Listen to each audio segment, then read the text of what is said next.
we are hosting today Yann. Thanks, Yann, for coming. So it's a pleasure to present this topic and carry on with the vision. But also by way of introduction, I'm the CEO and co-founder at Probabl. Probabl is a spin-off from the research center in France called INRIA. And at INRIA, a piece of open source technology called scikit-learn, scientific toolkit for machine learning, has been developed over the past decade. And scikit-learn is the #1 framework for machine learning worldwide, with 2.5 billion downloads, 100 million downloads per month, most of which outside of France. So 22% US, 25% China, 5% UK, 4% Germany, 3% France. So easy to say that scikit-learn is a runaway success. Every data scientist on the planet uses it. And that is wonderful, because that means machine learning through scikit-learn is accessible to pretty much everyone and every company in the world. Every data scientist on the planet can take advantage of scikit-learn. Now, Probabl is a spin-off, which means it is a company that will build on top of scikit-learn to create additional value. Now, why is it that I came to this project as an entrepreneur? Because I have been an entrepreneur in tech for the past 25 years in France. And through my experience and through the development of the ecosystems in Paris, typically, but also in Berlin, London is not too far and is an ecosystem of its own, we are seeing that it is really, really hard to catch up with what Silicon Valley and in general, the US and the West Coast of the US has produced over the past decades.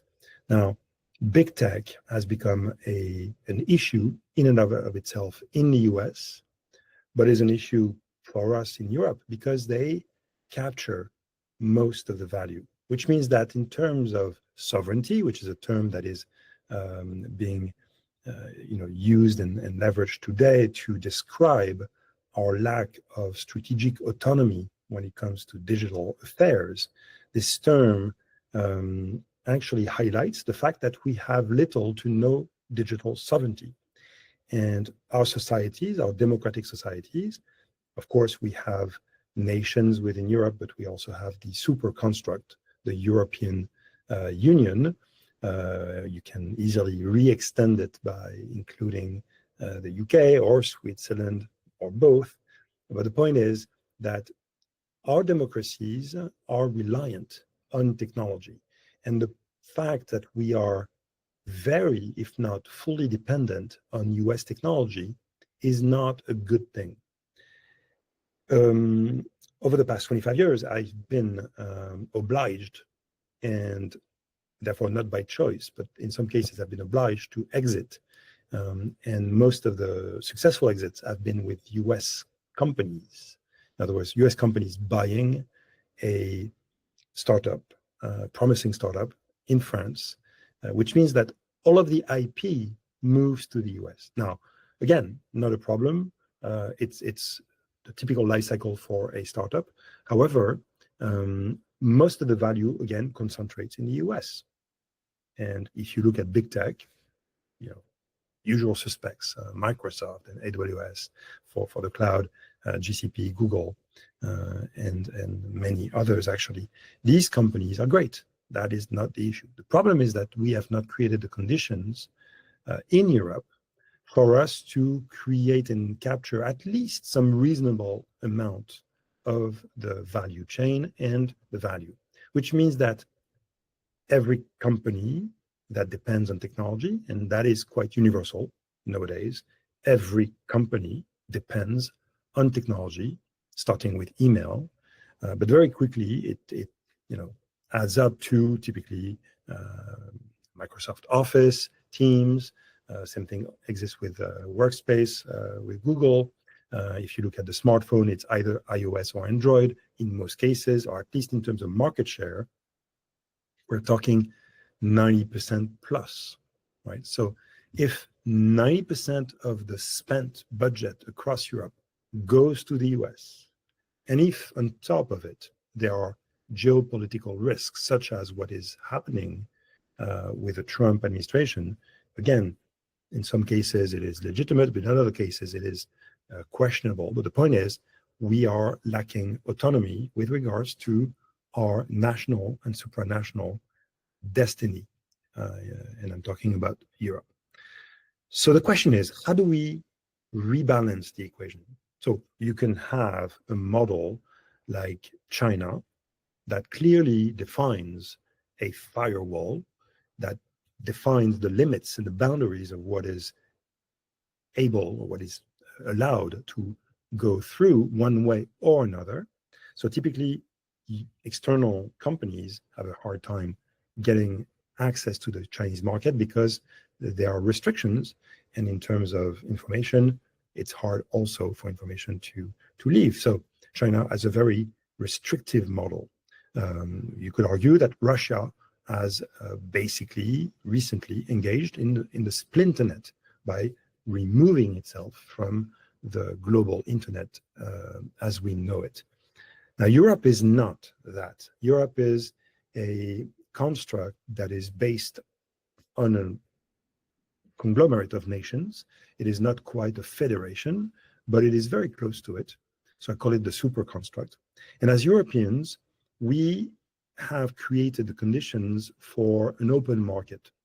The US actually saved us from ourselves and created a market opportunity that I would argue, they play better than us on our own turf. Now, it is hard to swallow, but basically, the US is taking advantage of Europe.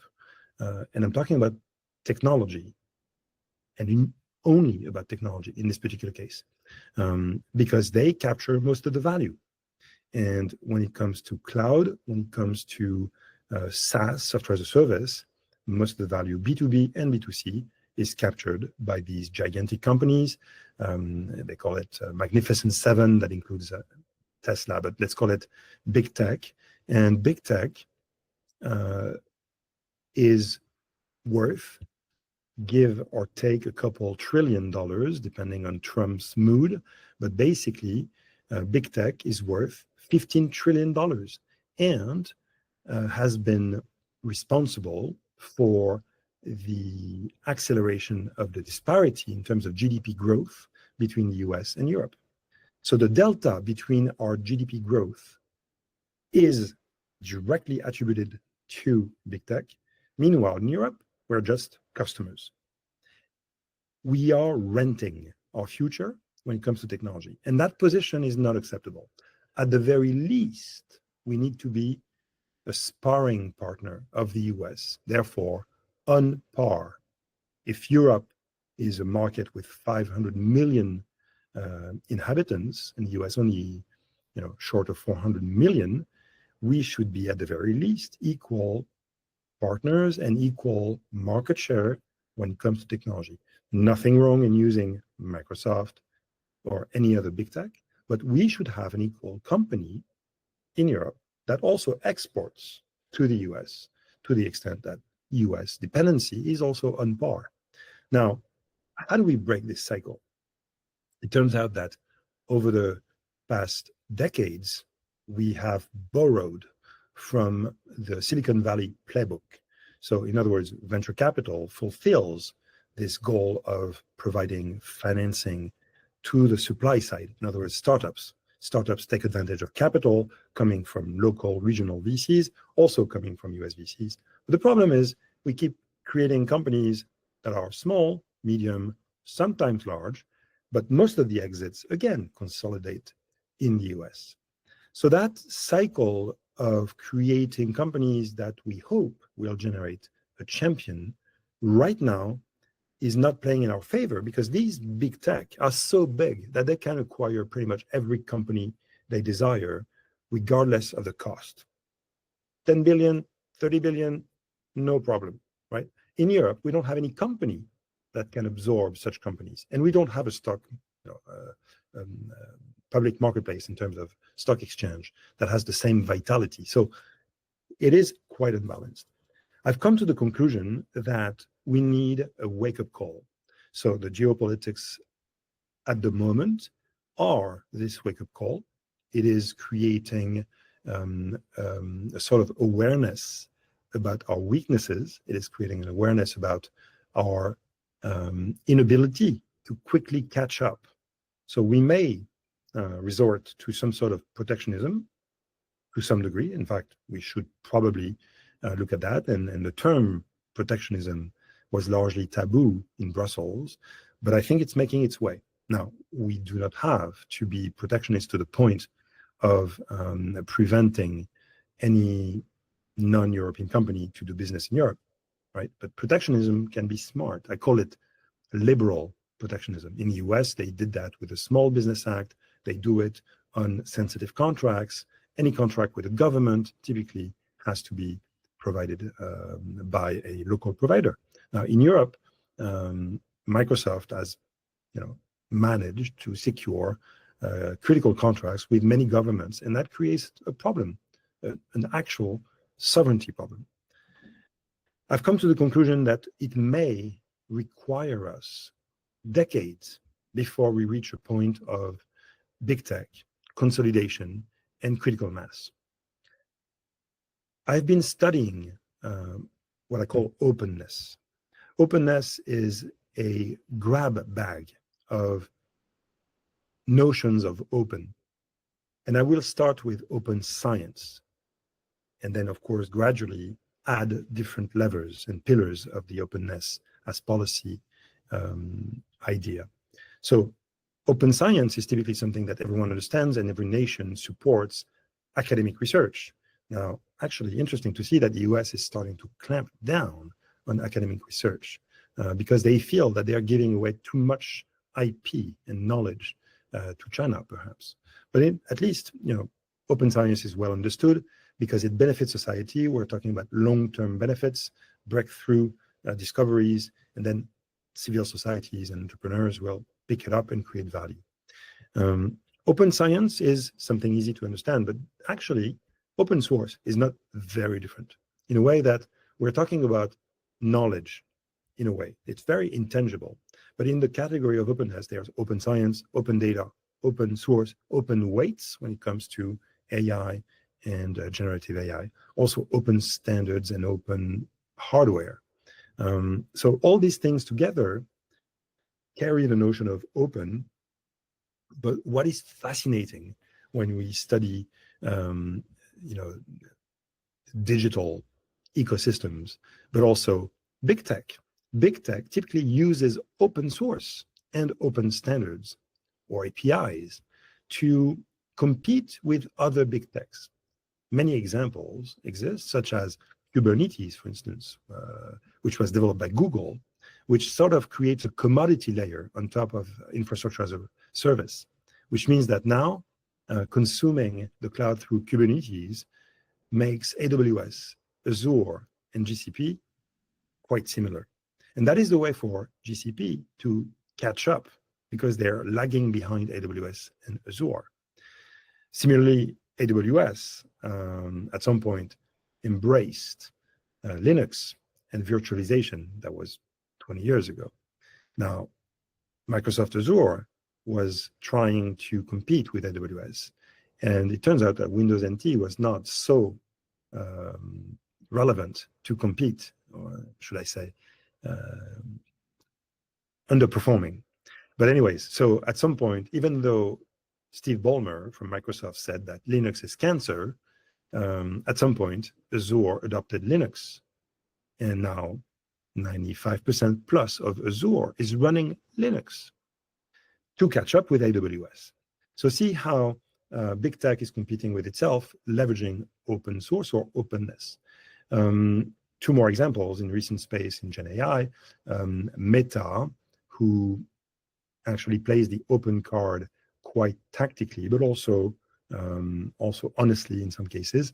But Meta has a habit of releasing stuff in the wild. So some of it is actually legitimate open source, but typically Llama 2 is not open source. Llama 2 is an open model in a sense that it is freely available, downloadable, with some restrictions, which means that it's not quite the open source license spirit at all. So not only it's not open source, it's open weights at best, but it does carry the openness factor, which means that they were able to unleash a model to the rest of the world, which allowed them to compete with OpenAI without competing directly, therefore lowering the cost of running LLMs. And by the way, everyone who adopted Llama 2 helped Meta consolidate their knowledge on the matter,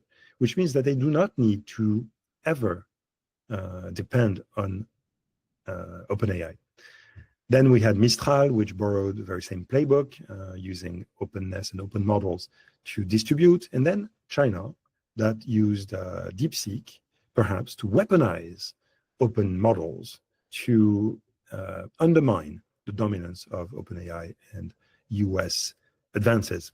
So as you can see, open is a way to distribute and is a way to empower a large ecosystem that gives you back, because as soon as you provide value to everyone, everyone will be able to adopt it, number one, and by virtue of openness, they will be able to build on top of it, provide feedback, augment it, and in some cases, keep on making it freely available. Now, this is great because if you think about what I just said in terms of big tech, if you think about what I said about China, which was a challenger, let's take a look at Europe. European nations used to be very powerful in the pre-industrial revolution world, a little bit after that as well. But the point is, we are no longer there when it comes to technology. If we take a hard look at where we are lagging behind. We are challengers, and that's okay. We need to recognize that. But in my examples, I was talking about corporations, but also talked about China, which has no dogma. China is okay to be a challenger, but they embrace pragmatism and they embrace techniques to catch up. And they make it a 10-year plan. They're quite deliberate about it. And it turns out open source and openness, in fact, was also embraced as part of their policy in 2022, formally. Now, Europe is a construct of countries, each of which has deep relationships with big tech, typically the big buyers. IT departments depend on big tech, they like them, nothing wrong. But if we take a look at Europe, we are challengers. Let's face it. We are challengers because if we look at the amount of purchasing or just the cloud, 80% plus of the cloud consumed in Europe comes from 3 US hyperscalers. And these US hyperscalers, again in 2022, they captured 80% of the European growth, which means that every year we are sinking in terms of value capture in the digital space. So there's a project, happy to talk about that in the Q&A, but it's called Eurostack, because we need to have a European stack that is worthy of its name. But again, what is the technique that can allow us to catch up? Precisely supporting, consuming, and making sure that we are providing a level playing field in terms of adoption, but also in terms of new value creation. And it seems very counterintuitive, but openness as a policy, either as a corporation or as a nation, funding using public instruments, innovation, or at the European level, because we all contribute to the European Commission's budget, which then trickles back in terms of funding or in terms of subsidies. All of that should be also feeding into openness, because that is public good. That is part of the commons. And the more commons you generate, the more you empower the local ecosystem to do two things. One, be entrepreneurial because you build on top of open source. Actually, there is no company, even in a proprietary model, that does not rely on open source. Open source is actually absolutely everywhere. So the more open source foundations, the more entrepreneurship. Number one. Number two, the more open source is adopted, the less you depend on proprietary solutions. And since we are mostly dependent on non-European solutions, which actually aggravates our dependency, therefore, the better off you are. So there are two ways to augment the ratio of sovereignty, the ratio of strategic independence, the ratio of our ability to have a voice at the table with the US and with China, is to actually work on these two numbers, the amount of supply from the bottom that actually provides solutions, and the amount of demand that is pegged to non-European solutions. So if you increase one and lower the other, then your independence grows. It's mechanical.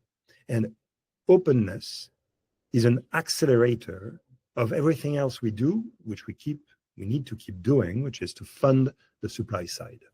So in a nutshell, that is my plea. It is becoming part of the underlying concepts that I wish to develop. Certainly Probabl is a company that provides commons through open source libraries for machine learning.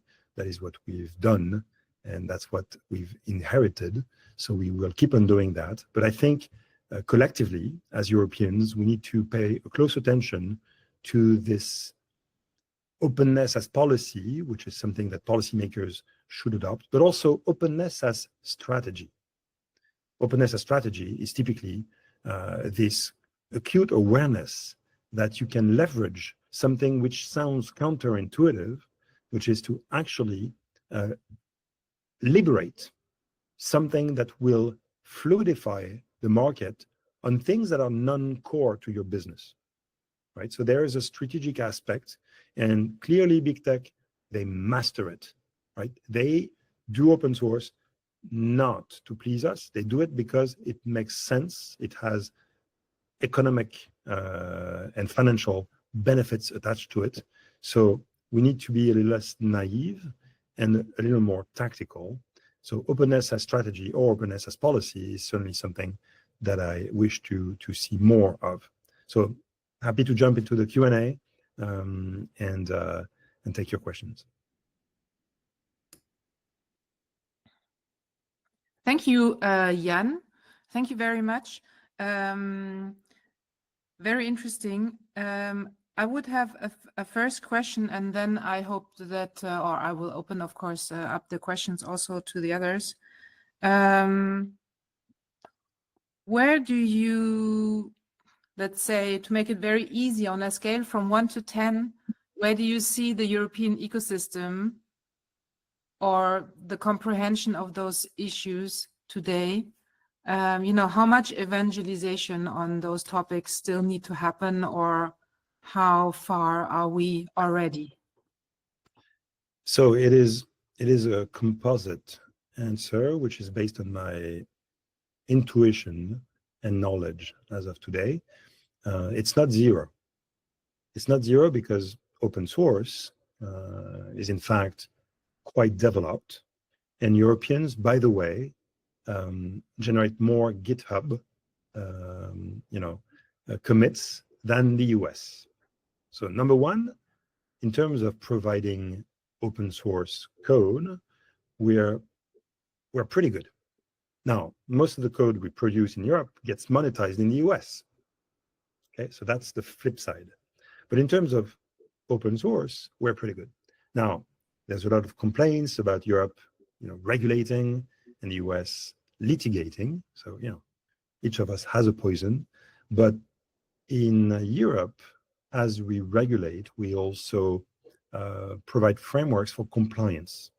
Now, compliancy has many benefits because compliancy comes with norms. And when we have norms, then we have a common language and more entities can compete. So sometimes it's used to create a barrier to entry, but sometimes it's actually pretty good. Now, let's think about USB-C.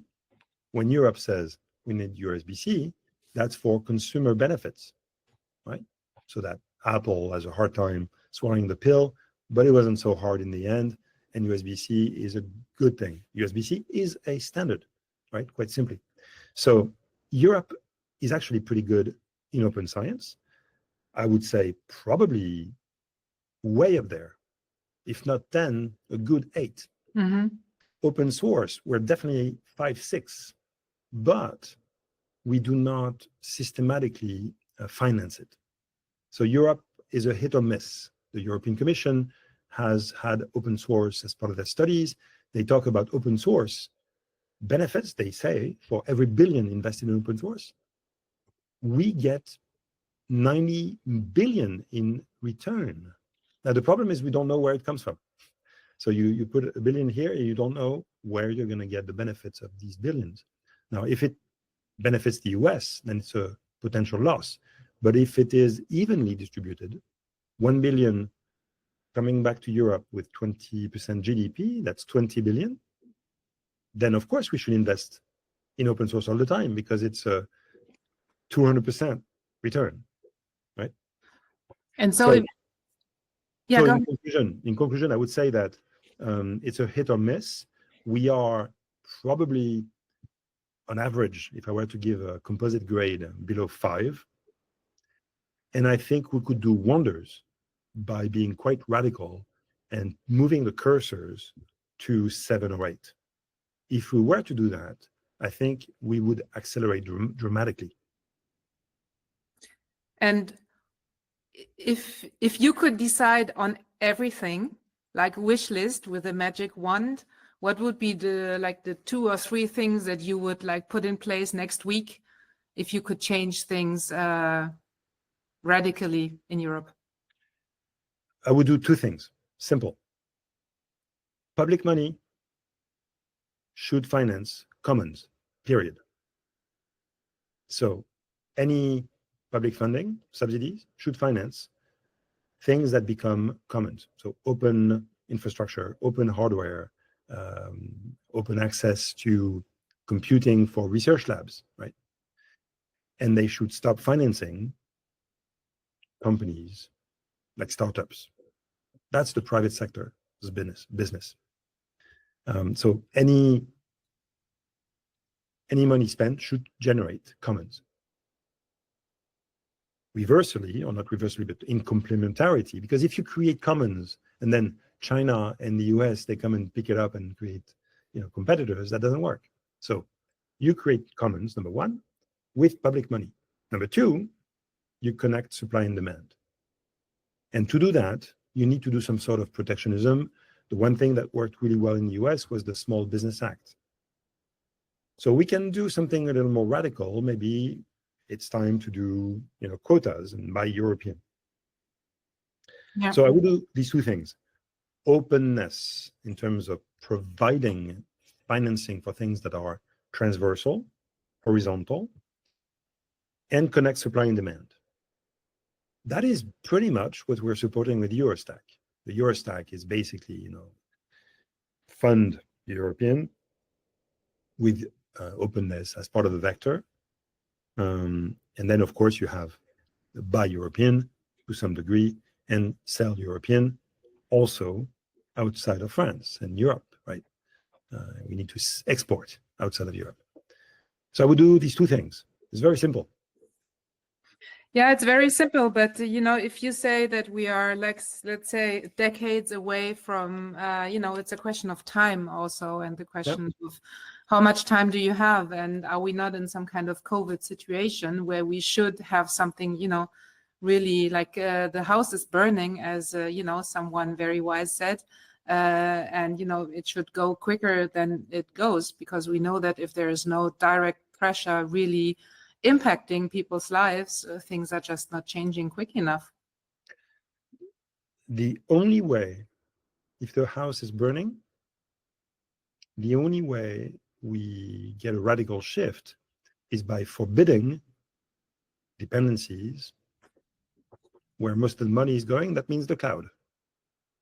And I do not think that is the European way. I do not think that is the model. Now, we can go the slow way, which is to keep on doing what we're doing, and we keep sprinkling money across Europe in a very inefficient way. So that's the slow way, and the house will burn. Or we adopt something which I think is an acceleration path. By the way, again, if we're humble, if we are to flick a switch, let's say we get really, really upset with everyone in the world, and we end up just with ourselves, Europeans, or even nations alone. Therefore, overnight, we cannot use, say, Microsoft and AWS, and the countries will stop operating. And it will take years, anyways, to rebuild. Years. There will be chaos. So the only way is to think incrementally, and the only way is to think about reverting the trend and accelerate. And openness, to me, is the only vector. In fact, that's why I'm saying it has to be radical in some way. Radical, going from an average of 3 and 4 to 8 or 9. Yeah. Okay, so I took up all of the time for the questions. If there are any other questions in the room, please, you can unmute yourself and come in. So Marcos had to leave, but if there are any other questions in the room, then please go ahead and unmute and just ask. Yeah, hey, this is Manuel. Hello, Manuel. Hello, Jan. First of all, I want to thank you for this really interesting insights of the geopolitics. For me, it was I worked for American and Chinese companies in the IT hardware sector and also software in Europe. So for me, it was very insightful, and at the same time, it's also comforting to hear your talk. So you probably already answered the question that I'm gonna ask. What I would like to know is probably then the next step to be more precise about the challenges of market penetration that you are facing. Yeah, you talked about it a little bit, but maybe you can be a little bit more concrete. So yeah, thank you. You're welcome. So again, as I said, it's very counterintuitive because when you're building a company, so forget open source, but if you're building a company with a SaaS software, you're thinking, I need to keep my secrets to myself and capture clients and then charge and then create lock-in effects. And the problem is pretty much everywhere we are late to the game, and US companies, they master the art of product management and create locking effects and flywheels and all these things. So market penetration is hard to begin with, regardless of what you're trying to achieve. Now, openness creates breaks in the fabric. They create things that are I suppose I don't know if you're a developer or not, but when you're a developer, you look at the APIs, you look at the documentation, and the realm of possibles is unlimited. And so, a programming language, an SDK, an API provides infinite possibilities. So you enable. Now, in fact, most companies, even that do a software as a service, at some point, they provide an API, right? Because that will create opportunities for others to tag along.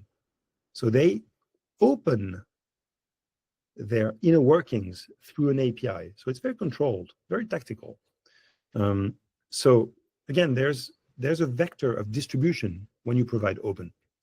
So when you have a piece of software, you can decide to make one piece open source, and then, of course, the professional version with a dual license that is closed and paid for, right? So you can use open source to distribute and to be known. In fact, there was a good example, and it was pretty well played by Mistral. They released their first model as a magnet on Twitter, right? So their model was open weights, They released it on Twitter using a magnet, which is a peer-to-peer protocol, which evokes, software piracy. And that was a vector of distribution, magical, very clever, right? So it actually opens up the distribution vector. So openness is, again, a tactical. It can be weaponized. It can be instrumentalized.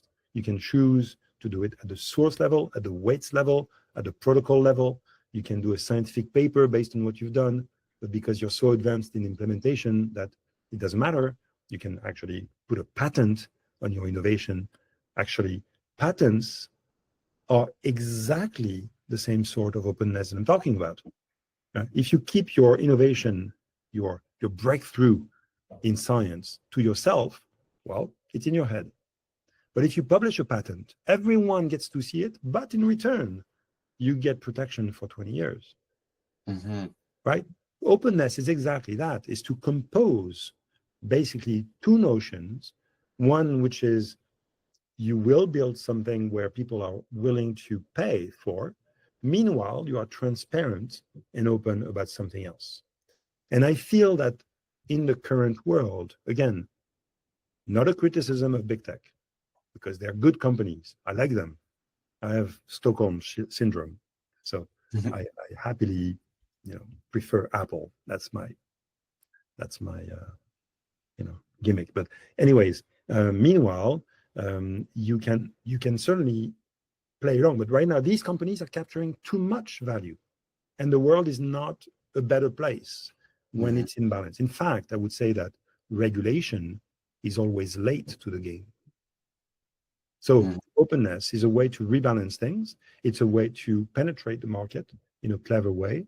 It's a way to have a conversation with people. It's a way to compete. So let's say you have a proprietary solution, expensive, closed. If you provide the open source version that costs zero, some people are not going to want to pay. They're going to want to see what you're up to, right? So you can lower, and at some point, there's a transfer. Regulation is supposed to do that. Regulation is supposed to let competition play itself on the free markets, so that at some point there's a transfer, the natural transfer to consumers and end users. But it's broken. Neoliberalism is broken. And we see it right now with the Trump administration. But the US is very clever. Again, when it comes to technology, they play us better than we play them. And again, it's not a criticism of them, it's mostly criticism of us. I have another question, Yann, if we can take some more of your time. So you said we need a wake-up call. And the question is, with everything that is happening right now, and recently, this week, I think it was announced that, this problem that the chief prosecutor of the International Court of Justice had, that, they switched off his email address from Microsoft. So, I mean, how many wake-up calls do you think that people need to understand that, there needs to, the house is burning, but how many wake-up calls do people need? Because you think, okay, we read it and then maybe we think about something else, but, using Microsoft is still too much comfortable and everyone's running on it. So how it's so massive, how can you, and I remember the discussion about Eurostack where we talked a lot about, how can people switch away from Microsoft? And you think it's just, how? What's the alternative? So how many wake-up calls? Yes. We probably need a few more. Because, most companies, if they don't feel the pain, it's not going to change a thing. So the ICG issue, again, perhaps controversial. I don't have all the story, but clearly there's a case where, the federal order in the US can shut down a European country or all of Europe. They technically can. So there is awareness. In a way, we can thank Mr. Trump. And perhaps we need a little bit more of him doing his things to have more wake-up calls. So it's a slippery slope. But again, at some point, we need to wake up as Europeans. Again, not so much an issue of the US. They do what they do, right? Question is, what is it that we do? So my thinking is, number one, measure. I don't think Europeans see themselves as being laggards or don't see it enough, right? We are a sophisticated set of societies. And actually, I find it relevant to talk about the global South. Very often, Europeans talk about the global South as if it was a distinct construct. And I find that, in fact, when it comes to tech, when it comes to compute, the full stack, when it talks about, when it comes to AI, we are part of the global South. In fact, let's call it the global maturity, right? So that awareness needs to sink in. We need to sink in that we are probably as low as it gets. So the only way is up. And we need to start somewhere. So maybe Microsoft Office is an issue. The regulators can do certain things. Typically, I've been battling the bundling of Teams and Azure. That shouldn't be allowed because it's too, all layers are there, and that doesn't allow people to choose their cloud provider differently and so on and so forth. So there is the notion of regulation where we need to break up bundling across layers of as a service. And then, of course, we need to provide alternatives. So we need to provide alternatives that are good enough. And typically, Eurostack aims to connect supply and demand, but also we need to do what's happening in Germany with cloud providers that are doing deals with the application layer. I'm thinking about SAP, Stacket, in the Schwarz Group. So this is exactly the sort of things that we need more of. Because at some point we hit critical mass. So I'm not fully versed in the quality of the technology at Stacket, but at least they have some sizable mass. They can start doing things. They can buy past providers to accelerate and so on and so forth. So we need to do a lot of that. And again, openness is one vector. So it's not going to happen overnight. We need more wake-up calls, but also we need to think strategically in terms of risk management. And because of the geopolitical landscape, I think CEOs need to take into account resilience and risk management. And therefore, to me, the other vector, but that's probably a purchasing aspect, you need to have two providers, not one, in any dimension when it comes to digital things. If you're going to be using AWS, maybe that's the best. Maybe you're multinational and AWS is what you need. Well, you also need the most regional, right? So if you're going to be building a platform, a SaaS platform, and you really want to reach Japanese clients, well, maybe AWS is your ticket to reach Japanese clients. But you need to have an account and a resiliency path to flip over to OVH, Scaleway in France, or Stacket in Germany, right? In which industry do we rely on only one provider? That does not exist.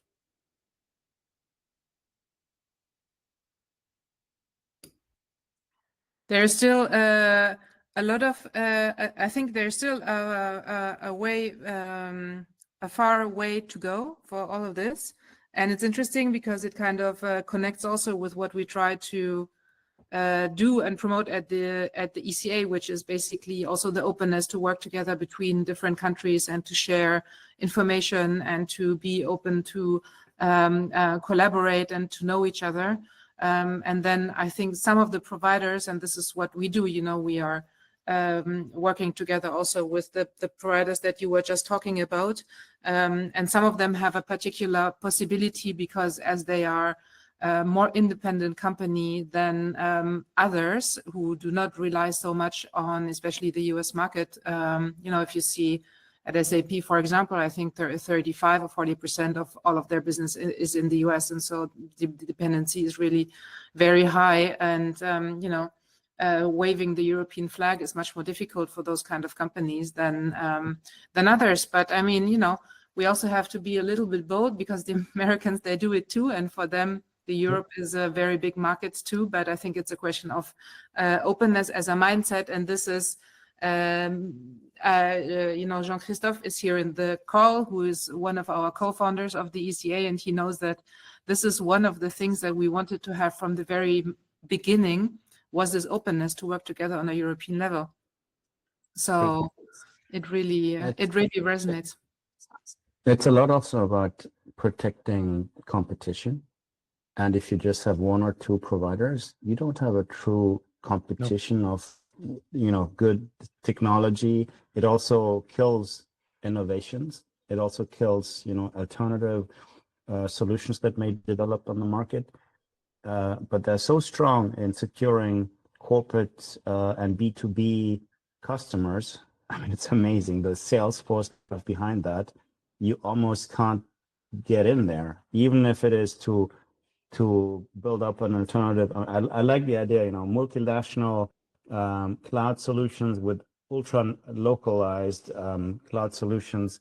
Yeah, I mean, that's the way to go. But we need to be able to showcase, I think, the alternatives and lead by example. And it's again about protecting competition. If we don't protect competition by law or through what DG Comp does at the European Commission, we're simply not protecting the free, you know, trade and competition. That's a high good, and that's why we need to have strict implementation of these European rules of competition. It's not so much about, you know, what is a champion in one of the European countries. Is as long as we have European champions, I think this is absolutely key. We should probably make it mandatory for large companies to change something and have some European component in the mix they use for their IT solutions.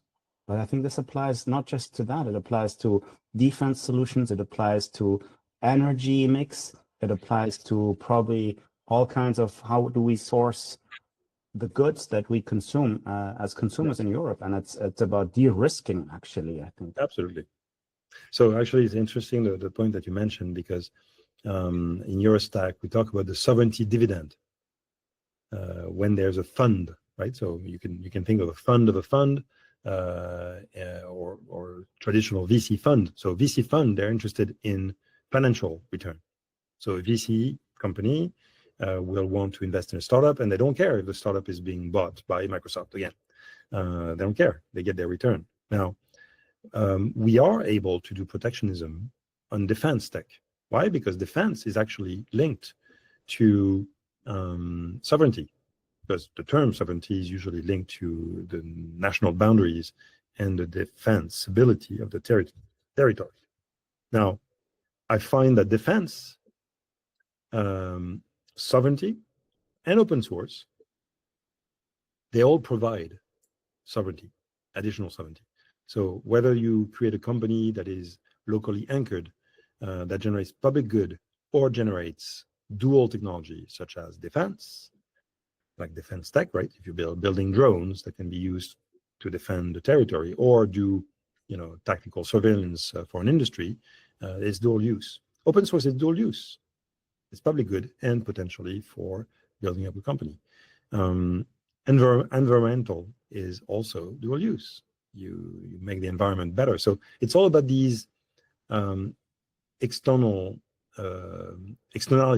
that are positive for society. And we need to move into a model where we consider the two things at the same time: financial dividends and non-financial dividends that benefit society. Public administrations, they should be exemplary. There is no reason why they shouldn't be exemplary in that sense. Big corporations, they should have a choice. I'm actually a liberal at heart, very much. And as you say, Jean-Christophe, if only the regulation worked. But it doesn't. And it doesn't because regulators are 10, 20 years behind. Now, with DSA and DMA, we have built mechanisms that allow us to react more quickly. So the notion of gatekeepers and all these things is quite more dynamic. But overall, technology is so exponential. Think about NVIDIA. NVIDIA has created something of a monster that regulation has not been able to anticipate nor capture, right? And what, you're going to regulate the fact that NVIDIA is very good at selling chips that are part of the excitement and the buzz? No. Regulation is not playing a role. And it's going to take 30 years to build a competitor of NVIDIA, right? So how is it that we do it? So regulation to me is one part of the problem. Competition, or actually capitalism, normally has one enemy, which is monopolies, right? So theoretically, competition should fix it, but it doesn't. And as Europeans, we're quite weak. So to me, the notion of multi-sourcing is very key, because it actually could be compatible with WTO, right? So if we want to keep free trade as the spirit, then we need to come up with mechanisms that are not incompatible with free trade. So if you say multi-sourcing, for resilience, you can pick the very best provider that you want, and at the same time, the very local provider that you want. That's reasonable. That's part of the purchase order, and that does not conflict the WTO. So we and it's a legitimate interest to de-risk and actually advance your interest in making sure that you're as resilient as possible as a company or as a public administration. Absolutely. In fact, open source is a technical quality also. So in procurement, you can say, I want open source or regional for resilience purposes. There's no problem adopting a provider from the US as long as the underlying technology is open source. Because if you want and that you can make sure through the GPU licensing frameworks that software solutions are open source. So they call that copyleft, that you actually give the code to people to improve it, which makes it better and enhances the whole thing against. And you are not dependent, right? Let's say you use a SaaS solution that is on top of an open source, and the US, let's say Europe gets upset with the US. Let's put it this way, in that order, for once. Let's say we get upset with the US, and we can no longer use the SaaS provider. Then we can just stop using the SaaS provider, take the software, move it to a local cloud provider or to a local startup, create a fork, and we are independent. I'm quite happy to pay a US company if that does not hurt my individual or corporate or national dependency, right? So we can come up with new rules that are compatible, but actually rebalance the state of the affair. Yeah. So as Isabel, unfortunately, she had to leave, but as she said nicely, we are still waiting. I mean, Schwarzkopf already did it to announce that move and also to do it. But as you said, they have the critical mass and the size also to be able to pull something like this off. But we're still waiting for large EU enterprises that announce, significant shift towards European technology players, people who say they move away from X to go to Y. But I think we need to talk about those good examples that we have and show them with projects like Eurostack and others that it is possible, and or that at least first projects are possible to accelerate it. It's what we try to do, of course, at the ECA. Policy. Sorry, go ahead, Jean-Christophe. So I just wanted to. Policy is certainly one angle where you have good leverage, but another one that is extremely dynamic and give positive incentives is through fiscal incentives that may be given to companies that are de-risking, and I think this would be really promising because in the EU, the fiscal rules are still very national, but countries could simply say, okay, we expect you to make sure that you are not overly reliant on just one tech provider. And typically, you know, it's true that we fund the supply, but you know, which one? You could fund the demand. In other words, you could do tax breaks on the demand side if you choose a local provider. Why not? On certain thing, or if you switch, right? Actually, if you look at the battle between Android and iOS, Apple and Google, they have applications to help you switch from one to the other. Sometimes you could trade your hardware and get a rebate to switch, right? Switching costs. That's by the way. That's by the way they did for the European taxonomy. You know, for sustainability purposes, they said that undertakings, so companies with a, I don't remember, but a certain number of people or a certain threshold, if they do the right type of investments, and that's really quite large, they get better scoring in terms of their SDG compliance, and so it's basically creating a taxonomy that incentivizes you to do the good thing. If you want to continue just relying on Microsoft products, fine, you can do it, but you will not benefit from the incentive of being more compliant with the taxonomy that encourages, for example, multi-sourcing or something like this with European providers.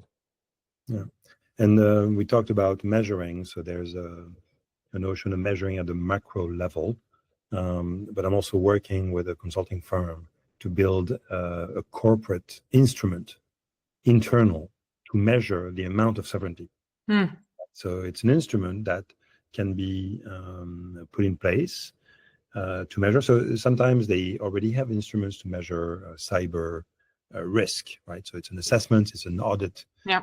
And sometimes you have, white hat hackers to do this assessment, but you can do it also in terms of sovereignty. So what is your chain of dependency? What are your critical applications? You know, if Teams goes down, okay, what happens? If your ERP goes down, what happens? Okay, if your dedicated operations running on AWS goes down, what happens? So of course, AWS provides redundancy and all that, but okay, you've got you can pick and choose regions, right? You can have it run in the US, you can have it run in Europe.